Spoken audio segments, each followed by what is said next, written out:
What's up, y'all? It's Tommy back with Everyday Finance, and today I'm going to be talking about the three types of cards that you need to have for your LLC. So if you're someone who either has a business that you've been running for a while and you don't have these three types of cards, or you're just about to start a new business, then you'll want to stay tuned. I'll also be giving you guys examples of what I think are some of the better cards in these categories for you to be able to take advantage of. Now, the reason why I'm even recommending that you go with these three types of cards that I'm going to mention is because that each of these cards will give you certain types of benefits, right? Whether it has to do with getting rewards points that you can use, to either be able to take vacations or even, stay at hotels whenever you're going to conferences and things like that. Or it might be a situation where some of these cards are linked to expense management platforms, right? So things that have more of a utilization for you when it comes to being able to run your business more efficiently. Okay, so I'll touch on all of these and kind of break down what I think about what each of these different cards have to offer. Now, for those of you guys who don't have a business yet, if you're someone who you listen to this video and you haven't started yet, one thing I will recommend to you is there should be a link down below in the description for you to get access to my business funding guide, right? It's going to teach you about how you can actually go about, making sure that you set up your business correctly. That way you're able to qualify for any type of business credit and eventually start building up your business credit so you can get access to a lot larger amounts of funding. So if that's something that you think you'd be interested in, check it out down below. It's going to be a free guide. It's either going to be a wait list if I haven't completed it yet, or it's going to be take you straight to the page where you can actually get it downloaded. Okay. Now, besides that, if you do have a business already, you want to make sure that you set up your business completely correctly. Okay. So, there's a lot of people who maybe you have a business, right? You're making money and you're bringing money in doing something that started off as like a side hustle. But the thing is, if you haven't incorporated your business yet, then that's the first thing that you want to do. Okay. And that's exactly what I'm going to be breaking down in that guide. But you want to make sure that, you have an LLC or S Corp or some sort of business structure that is recognized by your state. And you want to make sure that you have a bank account that's opened. Okay, as well as you have an EIN number. So for those of you guys who don't know what an EIN number is, that's basically it's essentially the social security number for your business, right? That's probably the easiest way to look at it. You're going to need that to open a bank account, and you're going to need it to be able to apply for a lot of these cards that I'm going to mention here. Now, the next step you're going to want to do before you jump into the cards is you want to make sure that you pull your business credit report if you haven't already. Okay. Now, I typically recommend NAV. They kind of compile scores from all the major business credit bureaus, as well as the FICO small business scoring service. The three main ones they're going to do, NAV, is going to be the DNB, Duns & Bradstreet, Experian Business, and Equifax Business. Those are really the three main business credit bureaus, right? And they also do the FICO small business scoring service. That's for if you're ever trying to get any type of SBA loans and things like that. That's another method that they're going to look at to see whether you qualify for those type of loans. Okay, so I'll link to the NAV down below. I recommend you just pull your report. That way you can see where you're at if you already have an established business. If not, you can sign up for an account. They have a free account, but you're not going to have access to all your reports. Okay, so once you actually get your business set up and everything, and you make sure that you structured it correctly, then you can try to pull that report and see what you got. Now, the first type of card I recommend that you get is a corporate card. Now, the corporate cards I'm recommending are specifically created by fintech companies.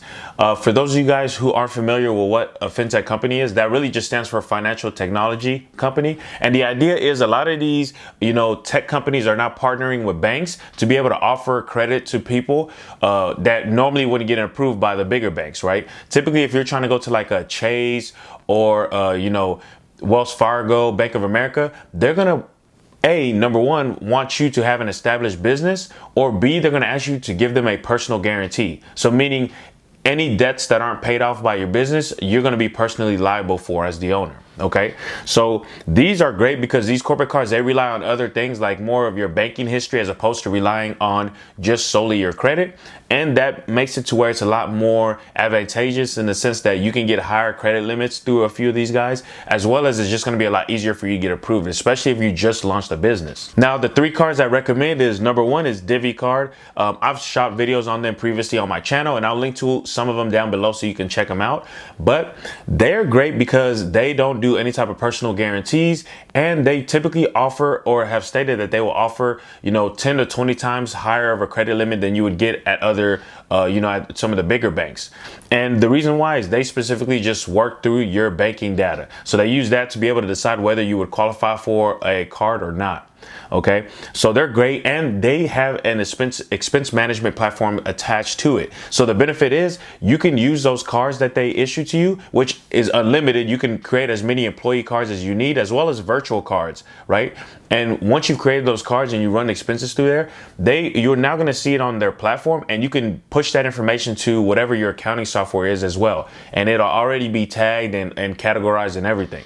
So that's what I found is really the great benefit of that. It made it a lot easier for me to see where my expenses were going, and to be able to make strategic decisions about whether I should cut costs in certain areas, or try to be able to increase the expenses that I was using in different areas. Okay, so I think that was really beneficial with the Divvy card. Two other ones that are similar in that aspect where there are fintech companies are FARGO, which I'll link to down below as well, and Capital on Tap. Now, out of those three, some of those are going to be corporate charge cards, and other ones are going to be more the regular revolving accounts that you're more familiar with. But I'll link to them down below, and you can check out their website to be able to get more in-depth information on them, as well as I'll link to any videos that I might have shot on these cards as well. So if you want to hear me go more in-depth on those specific cards individually. Now, the second card I'm going to recommend is that you get a secured card at one of the bigger banks. Okay. Now, the reason why I say that is because even though you can work with the fintech companies, and I think that's great, you also want to make sure that you're building relationships with the big banks, because they're going to be the ones who have more access to capital, and there's the ones that you're going to really need to rely on down the road. I always like to look long term and not just look at where I am in my specific situation now, and knowing that long term they're the companies that are really giving out, they're not doling out money to small businesses. They're probably more so working with medium and large businesses, right? And if you in your mind have the intention of growing your business to that size, then you already need to position yourself with these companies. That way, once you do get to that size, they know, oh, I've been working with Tommy for, since forever, right? So I know I can trust him with giving him a larger credit limit, or even just a line of credit for his business. We can trust him with that because we've had such a long banking relationship with him. So another thing that I always try to touch on with these cards as well is making sure that they have a graduation track. Because now these are secured cards, which means you have to pay a deposit at the beginning, right? But I always want to make sure that they have some sort of graduation track. That way, eventually I can have these cards switch into lower tiered business cards, right? Unsecured business cards. And that's going to be great because these cards also are typically reporting to the business credit bureaus. So you're going to be able to build credit while also building a banking relationship with a large bank. Okay, so it's kind of, you're winning on both aspects of it. Now, there's two cards that I've looked at that it seems that could be good fits. The first one is the Wells Fargo Business Secured Card. That's actually one of the first business cards I got whenever I was trying to build business credit for my company just starting off. And I think this is going to be a great card for you to get. They let you, I've shot a whole video on it. I'll link to it down below that goes even more in depth. But the gist of it is, you get a banking account, like a regular checking account with them. And then you're able to get the credit card. And it's a secured card. You choose how much you want to put in there. I think the minimum is 500 all the way up to like 20,000 or something. I think I might set at about 1,000. And with that, you can just run one-off expenses through there. Typically what I do is any of my reoccurring expenses, I either have on my corporate card, my Divvy card, or on one of my other regular bank cards. But with this secured card, I'm just running, one-off expenses. If I'm buying something that is just going to be a one-time charge, I'm not going to be constantly paying for it month to month, then I might run it through this card just to keep it active. Okay. But it's great because it does have a graduation track. So eventually it can be, they'll review my account and they can, switch it to a unsecured business card. But the other benefit is that they're reporting on my business credit. So that's great as well. Now, the second card that I looked at was BBVA Secured Visa Business Card. Now, I'm not 100% sure about the business track or the graduation track on it. I'll have to double check, but it's another big bank, right? It's not it's not as going to be as huge as Wells Fargo, but BBVA is a pretty large size bank compared to the kind of banks that you would see, you know, with fintech companies that the fintech companies are going to be dealing with. Okay, so those are going to be two great options for cards that you can kind of look at if you're in that position. Now, the final set of cards that you want to get is more of the regular business credit cards, right? Those are going to be the ones that you can get from bigger banks that's going to be attached to your personal name. Typically, whenever you're getting, you know, like those Chase business cards or Bank of America business cards, Wells Fargo regular business cards, typically what they're going to want to do is they're going to want you to have a personal guarantee on that money. So, you know, if let's say you are using a credit card for your business and your business ends up shutting down or it doesn't work out, you're personally liable for that card, and you have to pay off any debt that's still on that credit card, right? And so with these cards, that's why you want to be a lot more strategic with it. You want to make sure that, you know, you're not just one thing I always try to tell people, and you know, it's the route that I went at, was first starting off, I used my own money to actually start the business, right? So you want to use your own money to build the business. Whenever you're trying to grow the business, that's whenever you can leverage credit, right? When you have a certain process that you know is working, and you know that, you know, hey, if I put $100 into this business, I get $200 out. In that case, it's okay to use credit, right? Because you know, if I can get a credit card with a $10,000 limit and I can put $10,000 into the business, I know I'm gonna be able to flip out $20,000 and I can pay off that credit card and then keep going, right? That's the way you want to look at it. You don't want to use these credit lines just to launch a business that you've never done before, or especially if it's your first business, you know, you're just right off the bat trying to leverage these credit cards. The route you want to go at is you want to get these cards and start finding ways to, you know, use it for, you know, certain parts of your business that either A, you know you're going to be able to pay back immediately, or B, that you know is going to be able to bring you additional revenue at a reasonable amount of time before you have to actually, before you have the due date for these cards, essentially. Okay, so that's kind of how you want to look at it. Now, the reason why I like these regular credit cards is because I'm able to leverage those regular credit cards to rack up credit card points. And then I'm able to use those points to either get free travel, free flights, free hotels, wherever it is, especially if I need to go, say, for example, I need to go to a conference, right, for my business, right? So in the industry I'm in, they're holding a conference in another city.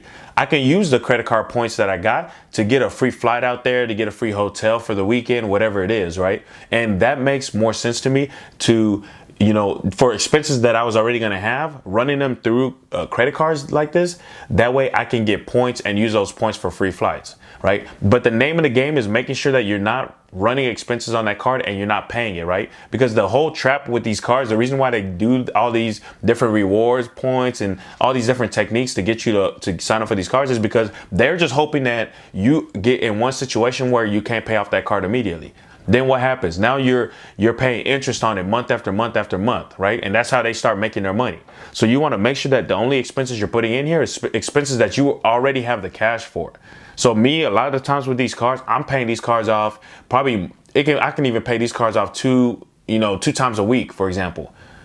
Definitely multiple times a month I'm paying off these credit cards. Now, if you want to see how I actually did, how I went about going to get approved for free flights, what I would say is there's a video that I recently shot about a credit card that I just got approved for and how I'm leveraging that to be able to fly for free to Europe. So you can check out that video. I'll link to it down below so you can see it.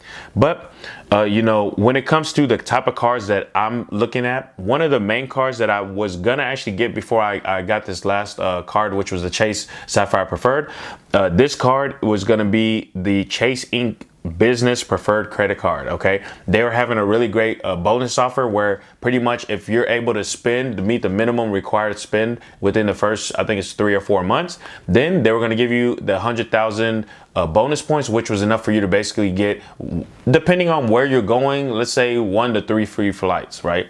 And so that was one of the things that I was looking at.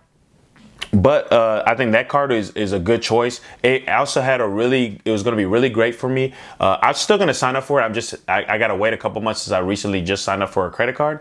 But I'm going to eventually sign up for it because of some of the bonus categories that they have that really makes it great. They are giving 3x points for, you know, categories like advertising, telecom, and a few other you know, categories. I can't remember exactly, but the biggest for me was the advertising, because, you know, for my business I got to do advertising, and if I can run all my advertising through this card and earn a tremendous amount of points, then I can leverage those points to be able to get free vacations, to be able to travel whenever I need to for my business, and not have to worry about me, you know, having to spend more money to get to certain places or do certain things. Okay, so that's the way I like to look at it, and that's the way I like to leverage it. But on top of that, there's also a ton of great business cards. Like for a ton other companies have great ones, right? Chase is always, in my opinion, going to be number one, you know, just because of their rewards points are a lot more flexible. But you know, there's other companies out there that have great cards. I know Capital One has some pretty good cards. American Express even has some good business cards. What you really have to do is you want to look into these cards and see which cards fit best into your lifestyle and your business, right? And that you got to try to figure out which ones you can capitalize on. For example, I'm looking, like, there's a business, the American Express Business Platinum card gives 5x points if you book any types of flights or prepaid hotels, things like that. Business Gold card, you know, gives you 4x points on certain categories, up to 150,000 in spend per year. So there's really, what you want to do is you just want to figure out which cards fit you the best, right? And fits your business the best, that you can leverage to be able to, you know, whichever cards you think that you can get the most gain off of or the most benefits from, and then sign up for those cards and do it, right? You're going to be good at that point. But you want to be very careful. Again, you want to make sure that you're not carrying debt, you know, carrying debt month to month. That's where they really get you with these cards. But really, that's the gist of it, man. I didn't want to name too many of these types of cards because there's so many out there, and it's just about what your preference is, right? You know, there's certain co-branded cards, like maybe you prefer staying in the Hilton, right? There's Hilton co-branded cards that you could take advantage of. Or you maybe want to stay in Marriott. There's Marriott Bonvoy cards that you can take advantage of that would be a better fit for you, right? And so for me, I'm just showing you what I'm going to be getting next is going to be that Chase Inc. Business Preferred. That's the card that I'm going to be looking at next. And so I'm looking at it in that position, right? How can I leverage it for my business? And so if you found that information valuable so far, be sure that you hit the like button on this video so I know I'm on the right track. And also make sure you hit the subscribe button down below so you don't miss any other videos that I'm gonna shoot, okay? So that's gonna be pretty much it for this video, guys. Let me know if you want me to go more in depth on this strategy that I've mentioned about how to leverage these different cards. I can definitely shoot another video. Or if you have any other questions when it comes to business credit or just running a business in general, throw it down in the comments and I'll be happy to give you my feedback and even shoot videos on it as well. Alrighty, so that's gonna be it for this video, guys. I appreciate you guys watching, and I'll see you at the next one. Peace.